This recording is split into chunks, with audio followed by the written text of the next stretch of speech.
Hey everybody, welcome back to my channel. My name is Haley. I'm so excited to have you joining me again today as we continue documenting my triplet pregnancy journey here on YouTube. In today's video, I'm going to be talking about the baby shower and diaper keg that my friends and family so graciously threw for me this past weekend. One thing that was really special about my baby shower is my husband Dan and I decided to do a gender reveal for our friends and family as well while they were there, and we had somebody film it. So we are going to include that in today's video so you guys can learn the genders of our three little babies, which is really exciting.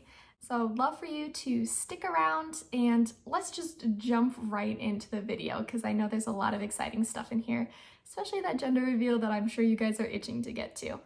So first things first, I feel like I need to address this hair change that I've had. It's a pretty dramatic difference from the last time you guys saw me. My hair was really long and also red. I decided while I was back up in Minnesota that I would visit my hairstylist, who I have known and loved and trusted forever at this point, and have her return me to kind of what I would say is my natural state, just so that when the babies come, I don't have to do upkeep or do anything like that. So I had her chop it off and dye it back blonde, and she did a bunch of other stuff to keep it low maintenance for me, but this is actually more so my natural hair. You guys have just never never seen it. The long hair was definitely different for me. I've had shorter hair since I was 18, 26 now, so I much prefer the shorter look. So yeah, felt like I just had to say that because my hair is way different than the last time you guys saw me. Okay, now let's actually jump into the shower. So my mom actually hosted my shower for me, but I worked closely with her. I feel weird saying that. I basically just made a Pinterest board of what I liked and sent it her way, and she kind of ran with it. I told her, you know, at the very beginning, I want something super relaxed, casual, laid back, that kind of vibe. I remember my bridal shower, which would have been like almost a year or two ago at this point. I was so nervous because I was kind of the center of attention. You know, I just wasn't very comfortable with that. I'm definitely more of an introvert. So I told her I want this to just be different than that so that I can just, you know, relax and also enjoy myself. I also wanted it to be co-ed. Dan is the father of these babies. I want him to be there too and also be celebrated. So those were a couple of the things that I told my mom. Like I said, I didn't really have a theme. I had more of a color story that we just went off of. Basically just fall time is what I wanted the theme to be if you were to put a theme on it. That's kind of what we ran with, and I think it turned out really great. We just rented a park shelter at a local park next to my house. That's one thing that's so amazing about Minnesota. We have so many lakes and therefore so many local parks with great park shelters. So we were able to rent one of those. I will say the day before the shower, it was cold. Even for fall time, it was very chilly and rainy and blustery and windy. We were very nervous on if we were gonna even be able to be outside under a park shelter the day of the shower.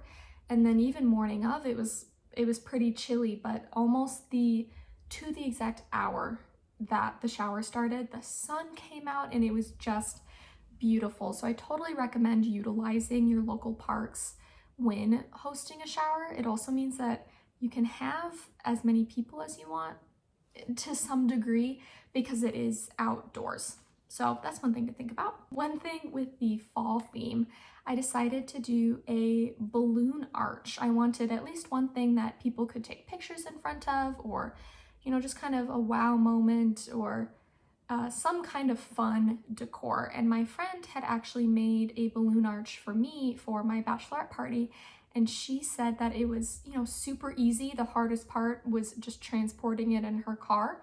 So I was like, man, you know, if she could do it all by herself, I feel like my family could figure it out. This balloon arch, you guys, I was not anticipating it to be as difficult as it was.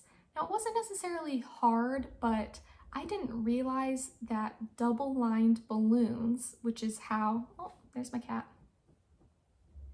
They just like to walk in and out. There's a window right here that I have open and they like to sit in it, so. Maple. She's like, nah, I don't want to be on camera, sorry guys. Anyway, this balloon arch, I wasn't anticipating that a double-lined balloon would be that much harder to tie, and we had about 137 of them. So Dan was helping me, my mom was helping me. I mean, we had balloon pumps, so that made a huge difference, but we did not have a tie tool or anything like that. I misunderstood the Amazon posting and thought that it would include a balloon tie tool. If you're not familiar, it's this great invention that I did not have access to like I thought I was going to. So we were all tying the balloons around our fingers. All of our fingers were torn up by the end of the night. It was rough. My friend who made the other balloon tie, or the balloon arch, you know, she has the balloon tie tool, so we asked her if we could borrow it. It still didn't really work that great for double-lined balloons. They just don't stretch like a single balloon does when you're trying to tie them. Oh, so that was frustrating, I have to admit. Just like I said, we were not anticipating the labor that was going into this balloon arch. But we, you know, managed to blow up all the balloons. We figured out some hacks along the way. We knew that we were only gonna have the balloon arch or need it looking nice for a couple of hours. We were like, let's just, you know, if we need to take some shortcuts, let's do it, because we have to get this set up tomorrow. Luckily, my cousins actually put it together. They did that part and it looked amazing. Like, it looked really nice. So at the end of the day, the hard work was worth it. And at first I was like, I'm never doing a balloon arch ever again. I think if the balloons weren't double lined, I would totally do it again, because it looks so nice in the pictures, I have to admit. Like, even with all the work that went into it and the bruised fingers, it did end up looking really nice. So that was like the one big thing that we put together. Otherwise, my mom just bought tablecloths on Amazon, and then she made centerpieces out of flowers from the farmer's market, just using mugs. Like I said, we just wanted really casual fall vibes, so those turned out beautiful as well.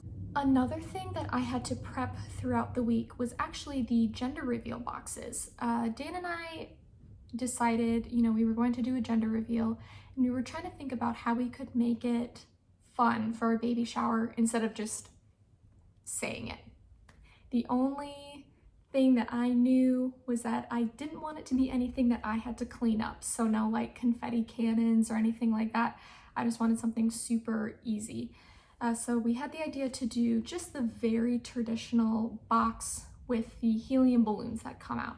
So I actually made the boxes myself. I wanted them to kind of fit the fall vibe that we were going for. So we just bought moving boxes at Target, actually, wrapped them in craft paper, and then I used some various ribbons that I found in my mom's house, tied them around them, and those were the boxes. Nothing crazy, but I wanted something that had a little bit of my personal creative touch on it. So like I mentioned earlier, one half of the party actually was a gender reveal of sorts. So Dan and I decided to make our gender reveal also a raffle.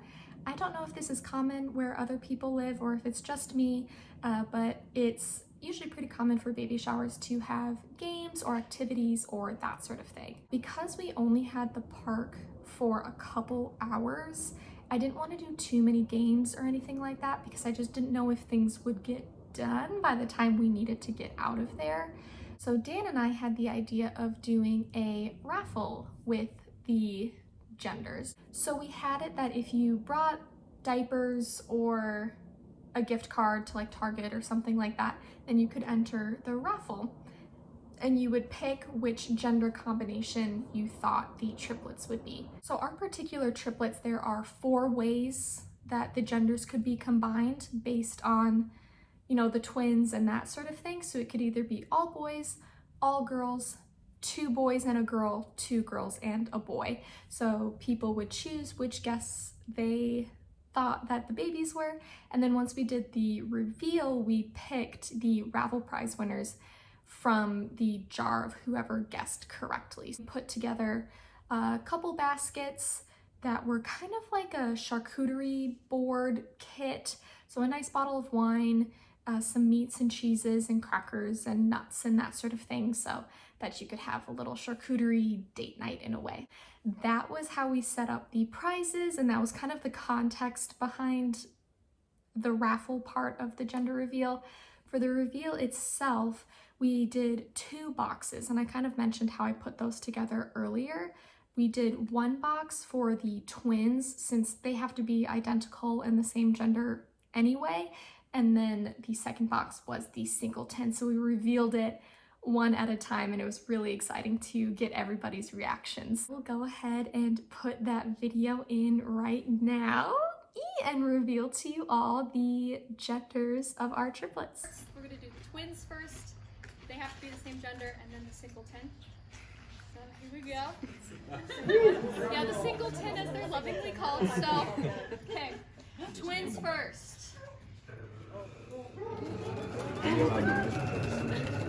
I'm nervous. Tied to 2 girls. It's gonna be girls.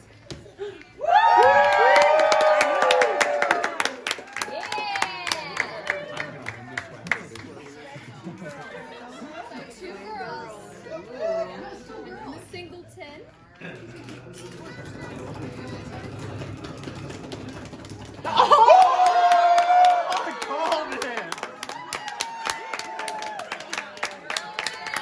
There you have it. Oh my gosh, we're having 3 girls. I remember when they were able to confirm all 3 at the anatomy scan, we were floored. For one, Dan and I were both convinced that the twins were girls and the singleton was a boy. We are so happy either way for our little girl gang. That's kind of become the little nickname for them, is the Nelson Girl Gang. So we're very excited to meet them and see their personalities. And now I just have to come up with 3 first and middle names, which is proving to be difficult, but we'll get there eventually. For right now, we're just excited at the prospect of having 3 little girls. So after the baby shower was actually a diaper keg hosted by our really good friends. When they found out that we were having triplets and kids in general, they instantly offered, they were like, we want to throw you a diaper keg. We want to throw you a party. And they're definitely the type to love to host and throw a really good party. So we were like, that sounds amazing. While the shower was friends and family, the diaper keg was mainly just friends. Again, just super relaxed and laid back, which is exactly what we wanted. And everybody brought us even more diapers to the diaper keg. So honestly, I'll input some pictures here of where you can kind of see the mountain of diaper boxes in the background. We feel so thankful. I have heard so much about, how many diapers do babies go through in a day? And it always seems like so much, and then I have to multiply it by 3. So we feel unbelievably lucky that people were so gracious in giving us diapers and wipes. Now we have like a nest. We could build a fort just out of diaper boxes in our apartment right now. We feel so lucky. But at the diaper keg, there was also really good food. We watched the Golden Gopher game. We watched them beat Michigan State. For those of you that don't know, I am a huge college football fan. I did not grow up watching the NFL. It was Minnesota Gophers through and through. We had the game turned on, and it was just really fun to then sit down with our friends and just relax. As I mentioned previously, with us living in Missouri, we just don't get to see our friends and family as much as we would like to. So to have a whole day and a whole afternoon where it was just catching up with and reconnecting with our friends was so wonderful, made my heart so full. We didn't leave until like 10:30, 11 at night, and we're driving and we're both so tired, but I was just thinking about how thankful I am for our friends and family. I started crying, happy crying in the car because my heart was just so full. Those emotions just didn't have anywhere else to go. So I'm very thankful to our friends as well for hosting that party for us, because it was very, very kind of them. And like I said, they know how to throw a good party, and they were great cooks. The food was so good. Before I wrap up this video, I did have somebody comment on a previous video that I haven't shown you my bump. I haven't done a bump date at all. I don't know how I missed that. I've shown pictures. Have I even shown pictures? Oh my gosh, I don't think you guys have seen my bump at all. Let me reset up my camera so that I can show you guys the bump. So here is my bump in all her glory. As of filming this, I am 24 weeks pregnant, so 6 months pregnant. I feel like I am gigantic for 6 months pregnant. I do have 3 babies, so that's to be expected. My belly button also popped out at like 16 weeks. My belly button's been out. I don't know when women with 1 baby typically have their belly button pop out. Mine was very, very early. I'm trying to readjust my camera here after pushing it back. Good enough. But thank you to whoever commented for reminding me that I need to actually show bump dates. I've taken pictures, but yeah, I need to actually remember to show my bump, and because it's wild. You don't notice your bump growing really until you take pictures and you compare them. It's like, wow, my stomach really changed in like a 2-week period. There's my bump. Anyway, so thank you again to that commenter for reminding me. Thank you so much for watching today's video and just going over what my wonderful shower and diaper keg were like. I hope that you guys got some inspo or some tips or anything like that. If you're interested, I was thinking I could do my next video as a haul of everything that I got at my shower. If you're interested in that, let me know. I'd love to share it. If there's anything else that you would like to see, again, drop it in the comments below. Thank you again for joining me in today's video, and I will see you in the next one. Bye, everyone.